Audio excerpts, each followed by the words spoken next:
Aling Orsing, handa ka na ba para sa iyong desisyon?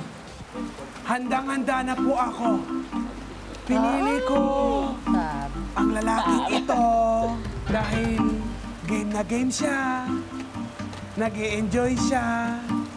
Sa tingin ko ay bagay sila ng aking pamangkin.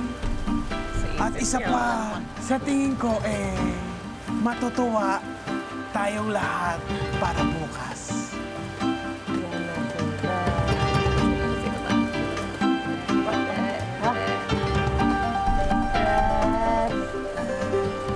May pa-theatrics.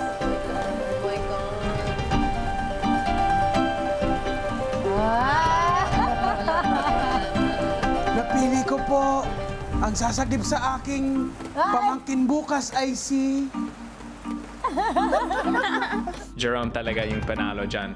Siya talaga yung nakakuha ng mga reaction sa mga babae. Pinakamahirap na kalaban, si Jerome, kuya. Ang galing po ni Jerome sa projection, sa pag-arte po talaga, yung creativity niya.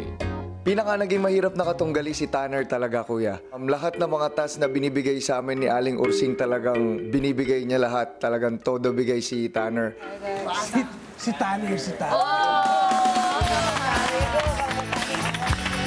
Thank you.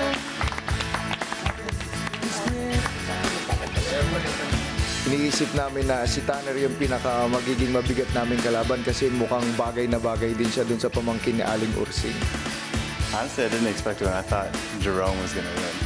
All the girls liked what he was doing the most during each one. So. Hindi ako nagulat. Si Tanner talaga yung bagay. Binabati kita, Tanner. Ikaw ang nagwagi.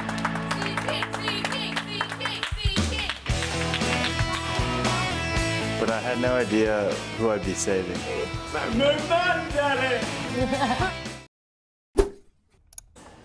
Hello mga kapamilya! Be updated with the Pinoy Big Brother housemates by clicking the subscribe button and watch all the latest videos by clicking the I button above.